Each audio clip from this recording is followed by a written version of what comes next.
NBA Today, presented by Homes.com. And finally, the conference finals are set. Do or die. It's what you live for. Either your dream continues or your dream ends. SGA connects on a three. We're in uncharted territory. Brunson, step back, three-pointer. Got it. Pure joy here at Madison Square Garden. A lot of people didn't think we was going to make it back here, man. We got to be ready to compete this time. Oh, my goodness. Anthony Edwards scrapes the sky. You guys are 8 wins away from an NBA champion. We're winning the game right now. Halliburton steps back and hits.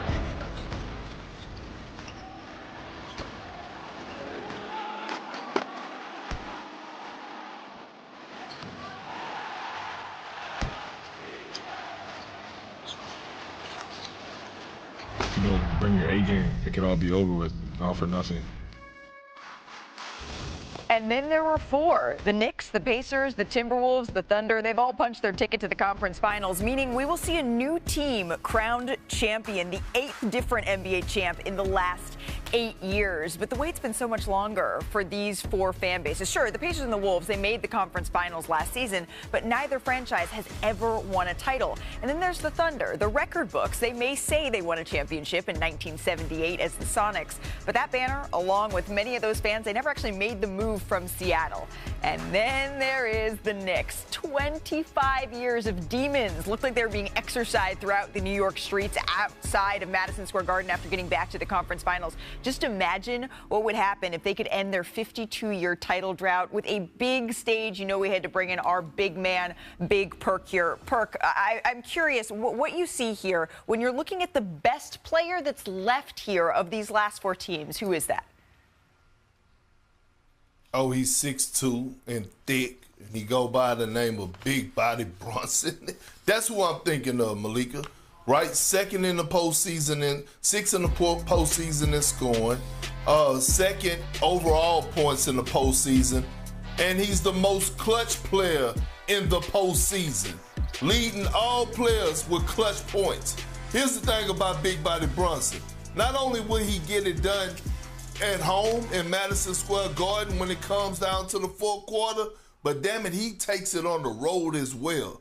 And if I had to say anybody is the best player right now remaining in the postseason, it's Big Body Brunson, Mr. Jalen Brunson himself. And you know he's going to want to get that shot back at the Indiana Pacers here after he got hurt in that Game 7 of their series last season. So this is a little bit of revenge on his mind. Kendrick Perkins, thank you so very much. Well, Perk, his answer is Big Body Brunson being the best player still standing. There are plenty of other questions that remain. I'm sure my sis, Shanae Agumake, has lots as well. But if you had to pick just one, Shanae, what is the biggest remaining in this postseason?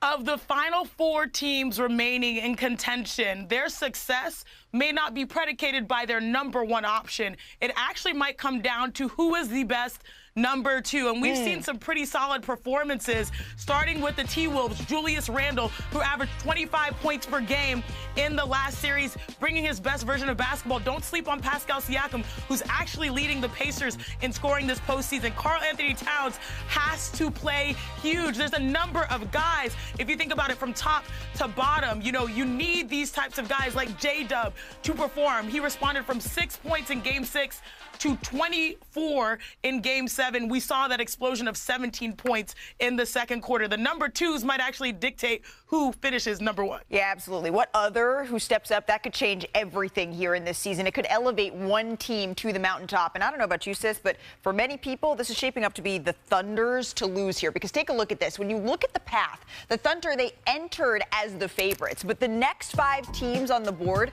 they all got bounced in the first 2 rounds. So now Oklahoma City remains in the top seed, followed by the Knicks, the Wolves, and the Pacers. Let's bring in Brian Windhorst into this conversation here because, Brian, there's been so many storylines when you look at these playoffs. What's the one you're going to be following the most now with Oklahoma City still sitting on top in terms of odds?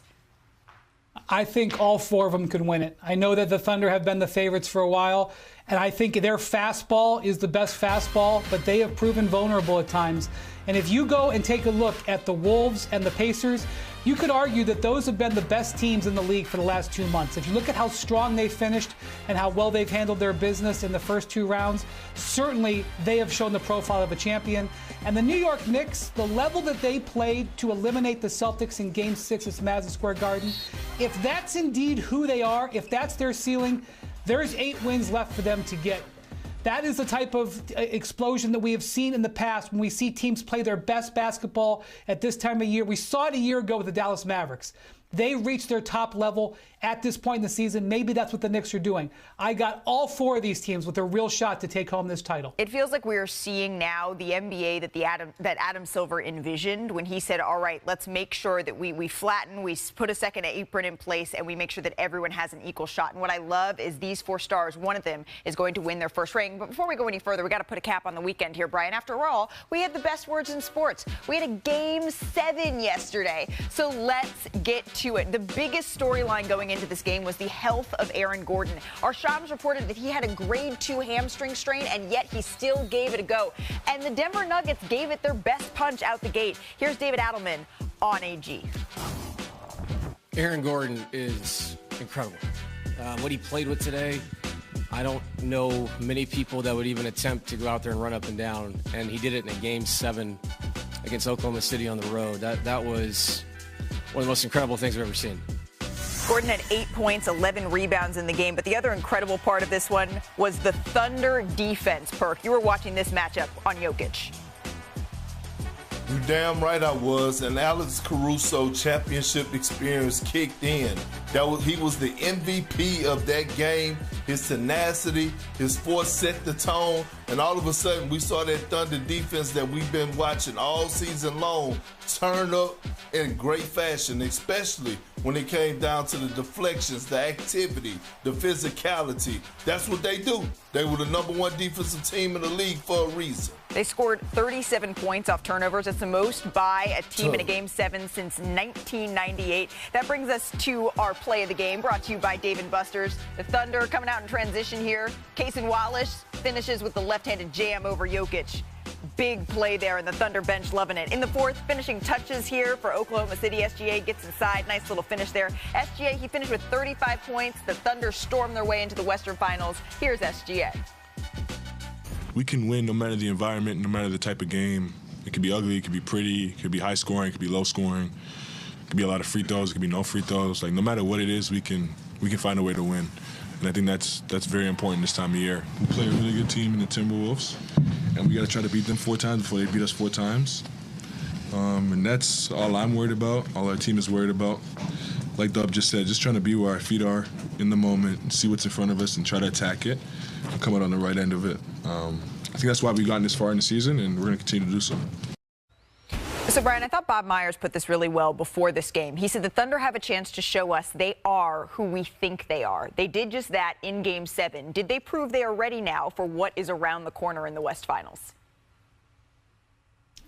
They said a lot with their Game 5 and Game 7 victories, because in both situations were the spot where they faltered last year. And look, this was a historically relevant moment for Shai Gilgeous-Alexander, not just for this season, okay? He is going to likely win the MVP in the next few days. Had he won that award and lost this game to Jokic and the Nuggets, no matter what anybody would have said, no matter what I would have tried to argue talking common sense, people would have always slapped an asterisk on that. So knowing all of that, he came out and delivered a brilliant performance. 12 of 19, gave his team everything they needed. He would have been really taken down had he lost this game. So we owe it to him to appreciate and appraise how he delivered in this moment. And when he gets that MVP trophy, everybody will know that he won it on the court and in the ballot box. And absolutely. But I think that SGA even would say he wants to win MVP. But winning a championship, that would mean even so much more than that. On the other side of this, Brian, it was a gutsy effort from Denver across the board. I know we showed Aaron Gordon in the highlight, but it bears repeating. The sound when he said after the game what he was proudest of is playing without his brother, who he had lost, and being able to put on this type of effort. He was sensational this postseason. But after the game, Jamal Murray, Nikola Jokic, they were asked if they think that they can win with this group again. Take a listen to what they had to say. What is your confidence that this core group can still win another title? 100%. Just came up short tonight. I'll get back in the gym and get back to it for next year. Do you feel like this team could still win a championship as it's put together now? I mean, we didn't, so obviously we can't. If we could, we will win it. So I don't believe in those if stuff. So we had the opportunity, we didn't win it. So I think we can't. But from now, like next couple of days, there's going to be a lot of beer probably. Ain't nothing wrong with tossing a couple back. We're all totally fine with that. But Jokic said that because this group didn't win a title this year, they can't. So what needs to change here, Perk? A lot. I'm going to say this. Perk, it looks like you're freezing a little bit. So I'm just going to hand this over to Shanae for a second while we work on your connection here. Perk says a lot needs to change, Shanae. Do you agree with him? I do agree, but I do think you can win on the fringes. You already have two tremendous pieces in Nikola Jokic and Jamal Murray, who have some of the best two-man action in the NBA. And I love what Aaron Gordon brought to the table, all that he's fought through.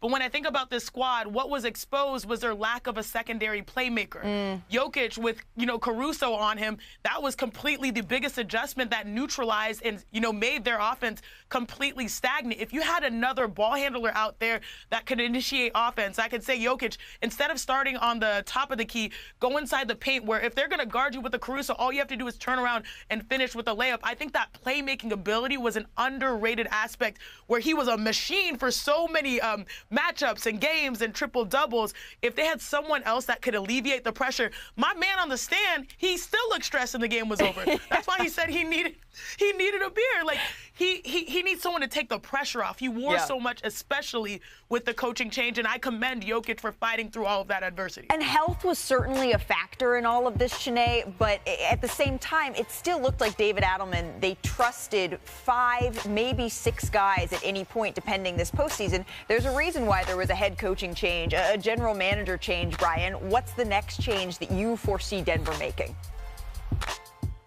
Malika, when it was over, they only trusted 3 guys because Gordon and Michael Porter were injured. And yesterday they tried to win it with Christian Braun, Jamal Murray, and Nikola Jokic. And so I would say you don't need to change this roster. You need to add to it. And the hardest part is getting the MVP level player and his best number 2 option, which they have. They have Jokic and they have Murray, who have proven to be tremendous. They've developed Christian Braun, but they just don't have enough to fill out the rest of their roster. Now, can they do that? Can they add to this roster without removing one of those players? Is there a way to do it? They've done it before. Before they went out and they found Bruce Brown. They found Jeff Green. They went out and were able to add those players in the offseason 2 years ago. Is that a move that's there for them? Or do they have to look at trading one of their core pieces, such as Michael Porter Jr.? That's what this next 2 or 3 months is going to be about in Denver. I think the question that the Denver Nuggets brass is going to be asking themselves is, we have Nikola Jokic on our roster. If we have had him on our roster for 10, 15 years and we end up with 1 championship with the best player in the world, is that enough? It's not? Okay, how do we make it so that that outcome changes? And that's what Denver's going to have to contend with this summer. All right, we got a lot to get to. We got the conference finals locked in, and also the WNBA season is underway. Caitlin Clark and the Fever open their season hosting Angel Reese in the Chicago Sky. We're going to pick this one up in the first here, just under 2 minutes in. Clark dribbles up the court, hits the 3. This is what the Fever crowd was here to see, a deep 3 there from Caitlin Clark. And then the closing seconds of the half, again, dribbles left and hits that 3. The Fever up 15 at the break here. Going ahead to the third quarter, Indiana up by 10 here. Look at this, Clark. Just a terrific no-look, or backdoor pass rather to Natasha Howard for the layup. Let's see that one more time. Right in the needle there. Clark to Natasha Howard. And then a few minutes later, this one is the play that everybody is talking about. All right, Angel Reese gets the offensive board here, but watch Clark. Foul to keep the 2 points off the board, she said afterward. Reese immediately gets back up, and then Clark's holding her hands up. Just take one more look at the play. Clark would be assessed a flagrant on the play, and then Angel Reese would get a tech. Aaliyah Boston also gets a technical foul on this play. A little bit perplexed by it maybe, but there's still more game to be played, and that's what's important. After the dust settled, finishing the job, step back 3. By the way, she had a triple-double, 20 points, 10 rebounds, 10 assists, the Fever roll. Here's Clark after the game on that back and forth with Angel Reese. we watch a lot of basketball. It's a take foul to put them at the free throw line. I'd rather give up 2 points. You know, I've watched a lot of basketball in my life. That's exactly what it was. I wasn't trying to do anything malicious. That's not the type of player I am. So, yes, it wasn't anything like that. And I went for the ball, and that's clear as day in the replay. You watch it. You know, it shouldn't have been upgraded, but again, that's up to the ref's discretion. Hey, Joe, can you take us through the flagrant foul from your perspective? Just what you saw in that play, how you interpreted what happened. Basketball play, refs got it right. Move on. Okay, after the game, the WNBA did release a statement on a hateful fan comment that was directed at Angel Reese, and it said that the WNBA strongly condemns racism, hate, and discrimination in all forms. They have no place in our league or in society. We are aware of the allegations, and we are looking into the matter. All right, there's no one whose perspective I would like more on this than our Chiney Ogwumike. Chiney, what was your reaction to the play in question? Because it feels like that's what everyone is talking about today, rather than the awesome play that we saw over the weekend. First of all, I appreciate the WNBA for having that statement, creating a task force and standing on their standards. But when it comes to that exact play, in the words of Perk, keep a cool booty. It was a basketball play that got supercharged because of the players involved. And if you see the sequence, Angel Reese pushes Natasha Howard in the back. Caitlin was flabbergasted and obviously reacted with a no free buckets type of foul that had some extra sauce on it. And that's why she was assessed and that was upgraded. And obviously, whenever these types of situations happen, I'm not going to lie, this happened to me multiple times, almost every game, getting pushed in the back. You know, I'd get up, I'd turn around, and I'd be willing to fight. I'm like, what in the world? No, that is not cool. That's what Angel did. That emotional reaction could have escalated the situation, which is why she was upgraded in that situation. So I look at this, and I saw a circumstance in the New York Liberty Las Vegas Aces game between Jonquil Jones and Chelsea Gray. I went to Mohegan. I saw a similar situation that happened between Marina Mabrey, Shakira Austin, and Diaby, like that were all like just tussling. This is the WNBA. It is physical, and you heard it from Caitlin Clark and Angel Reese. If they are unbothered about this play, that situation, then we should be too. Yeah. It's just hoops. If the players are unbothered, we should be unbothered. I love what you said about that earlier. And what I know is if someone pushed down Chiney Ogwumike, she was absolutely coming with a side of extra sauce. What do you say we get to some of the basketball that we saw this weekend? Because, Chiney, the Fever, they looked pretty unstoppable here. Let's take a listen together to what Clark had to say about this team's chemistry. I think we're still finding our chemistry together. It doesn't feel perfect out there yet. I think we're still continuing to grow when we don't have things in transition. How can we flow a little bit better? How can we set our teammates up for success in the half court? But, I mean, we just have so many weapons, and that's what's so fun. It's like you swing it to the other side, okay, like you got DB, you got Kels. On the other side, you got Tosh, you got AB. Like there's just so many options for us to go to, and I think just continuing to learn how to put our teammates in positions to be successful is what's really going to make us a great team. The Fever, they have high expectations this year. Chiney, what do you see as their ceiling, and what are the steps to be able to get there? We're still finding our chemistry. Sis, that was the biggest win that the Indiana Fever have ever had, a 35-point win. They made history. She made history with a triple-double, 20, 10, and 10. And DeWanna Bonner, speaking of those weapons, also made history with her 7 points, moving up to number 3 all-time in the WNBA following Diana Taurasi and Tina Charles. Look, this is a team that is still trying to put the pieces together. It's new. It's only been one game, but still, they have shown that they are lethal. They have all-stars. They have championship experience. Yep. They have reigning rookies of the year.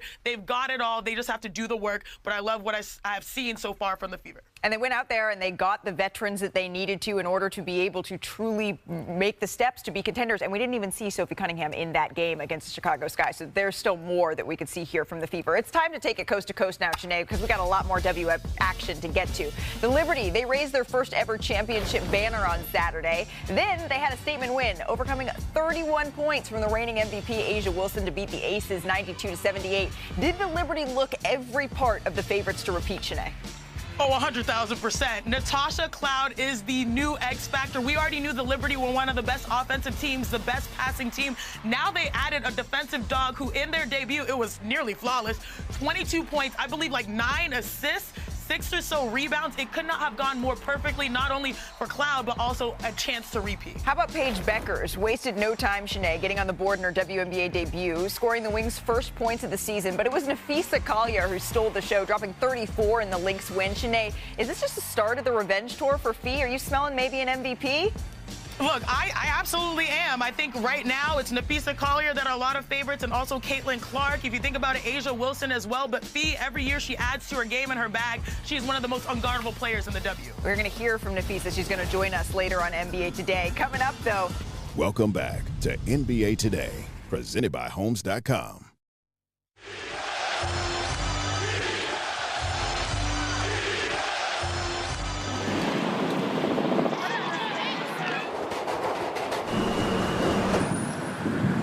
How nervous are you? I'm excited. The Knicks fans are ready. Yeah, there's a little bit of nervous excitement, as all Knicks fans have, but I'm confident. Underdog, favorite in my heart. Let's go.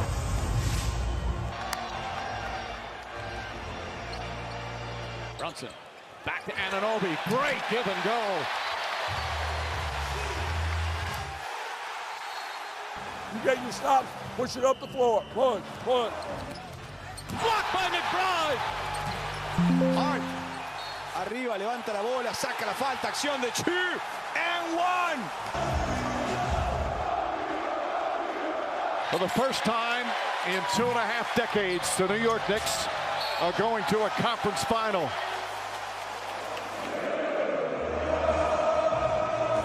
Just soaking up this moment, and I can't wait for the next round. So many years. Indiana, we coming. Go New York, go New York, go! Go New York, go New York, go!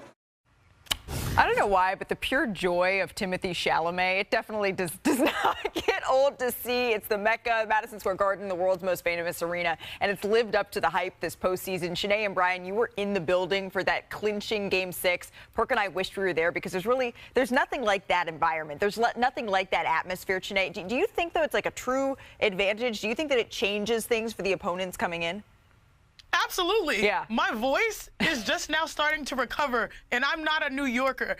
I was saying that I finally understand why you go to the airport and you see the T-shirts, I love New York. It's for moments like that. It's definitely going to be one of those situations where were you when the Knicks won in 6 in 2025 to advance to the Eastern Conference Finals? The energy was palpable. The basketball IQ of this fan base is through the roof, and they embody this squad, the city, the grit, the grind, the hustle. They're all really relatable. This is a place where dreams are made, and we're seeing it happen in real time. Jalen Brunson, clutch player of the year. Cat, I felt like the Knicks were going to win with how they started being intentional, with Cat being aggressive. Josh Hart, Mr. Bleeding, his face, it doesn't matter. Had a triple-double. Mikal Bridges making plays.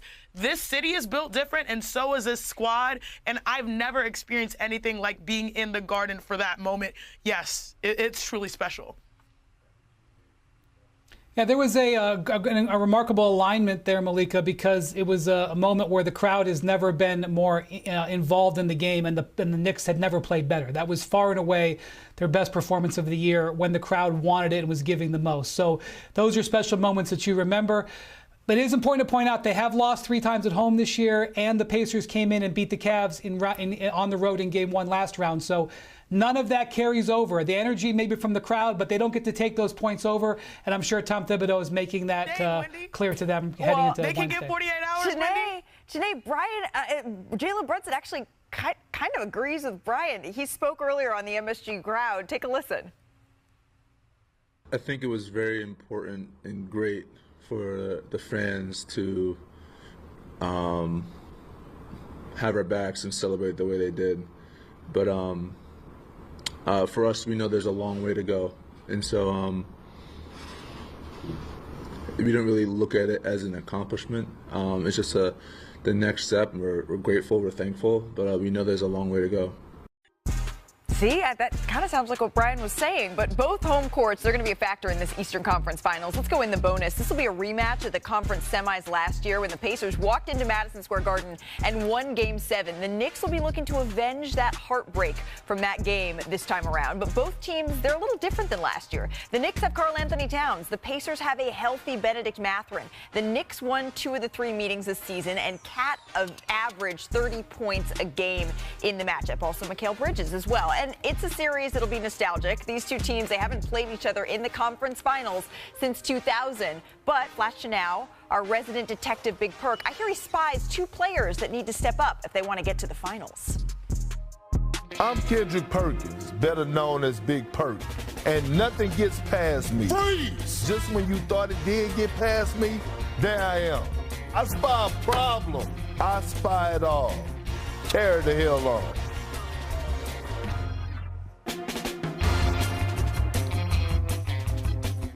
Looking forward to this series, and I know everybody is watching to see, is it going to be Tyrese Halliburton?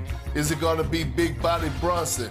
But I'm looking at the two bigs. That's what I'm looking at. That's what these two eyes are watching in this series. And I'm talking about Karl Anthony Towns versus Miles Turner, damn it. We're talking about two of the most elite bigs in the game. When you look at Karl Anthony Towns, when he's locked in and focused, one could argue, outside of Jokic, he's the most skilled big in the game. Miles Turner has been an unsung hero this entire postseason for the Pacers. That feathery touch around the basket, being able to stretch the floor and knock down shots. He's leading the entire postseason in blocks. This is mano a mano right here. Those two are going to be guarding one another. It's going to be interesting to see how Karl Anthony Towns come into this playoff series, and is he going to impose his will on Miles Turner in that low paint area?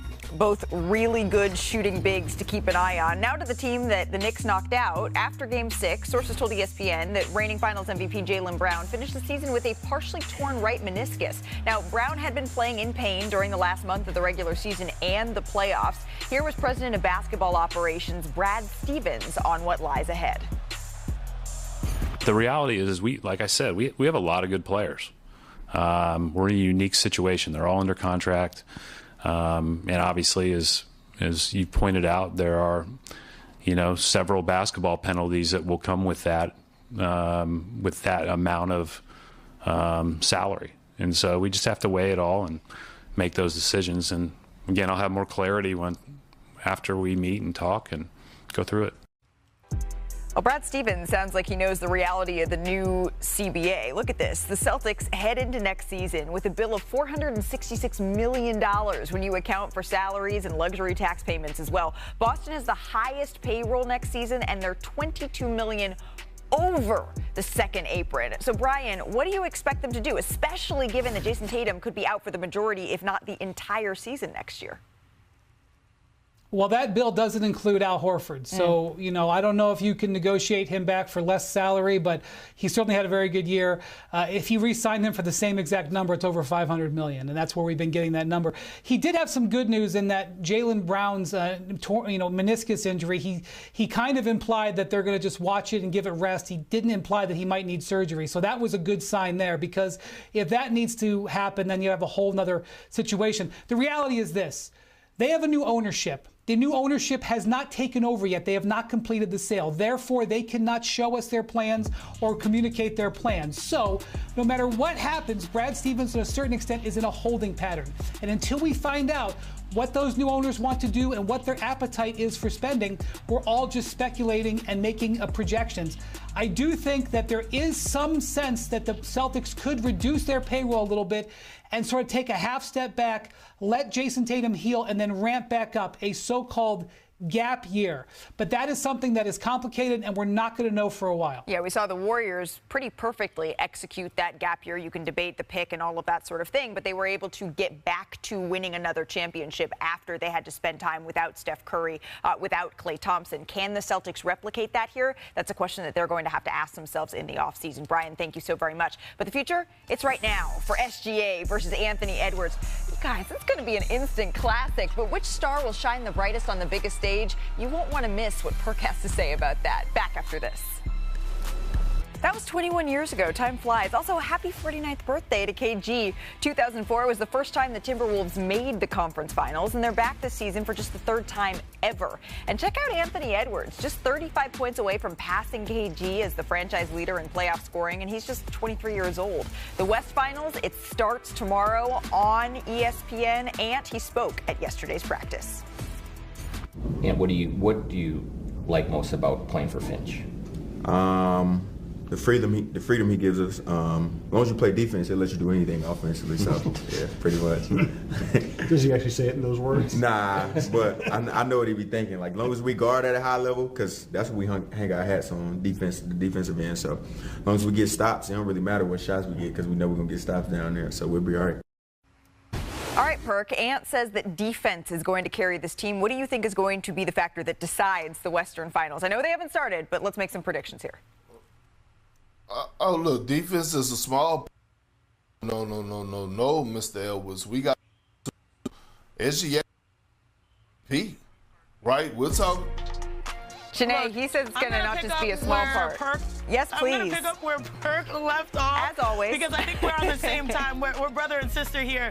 Like, if you think about it, yes, defense is important, but you are also on the other end going up against the best defense in the NBA. You need to put the ball in the basket, and Ant will need help. Over the course of the season, we've seen him grow on the fly, dealing with double teams, triple teams. He will need a certified second option who has merged to be Julius Randle. Celebrate what Julius Randle has done as of late for the T-Wolves. He's not only been a scorer, he's also been a facilitator. And this is the first time in a playoff series we've seen two T-Wolves in Julius and Ant average 25 in a series. So they're coming in confident offensively. They'll have to be able to knock down some shots along Ant with playing defense as well. And remember, we didn't get to see Julius Randle in that Knicks series against the Pacers last year. So he wants to be out there and show what he has in the playoffs because this is the best we've ever seen him play in the postseason. You're picking up where Perk left off. I'm picking up after Perk because I actually have some shoes I have to bring with us to Oklahoma City that he left here at the studio at Shanae. But I will say the one point that I mean, you know, it's Perk. Them boats. The one point that I wanted to make on this, I think it's equally for the Timberwolves, the self-inflicted wounds here. You cannot have 20 turnovers against the Oklahoma City Thunder. Ask the Denver Nuggets. They will make you pay. But before we move on, Shanae, there's a matchup we have to feature in this series. This is my favorite subplot of the series. Shai Gilgeous-Alexander, Nickeil Alexander-Walker, they're cousins. Check this photo out. They're extremely close. They have been their entire lives. This is just precious. Look at these adorable babies. But now, fast forward, this is what Shai said about facing off against his cousin in the West Finals. Yeah, it'll be very fun. It's like, it's hard to even explain. Like, if you know how close we are, he's literally like my second brother.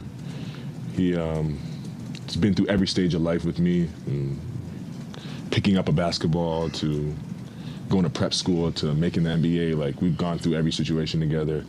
For both of us to be where we are is special. To compete against each other is even more special. But I am trying to take his head off for sure.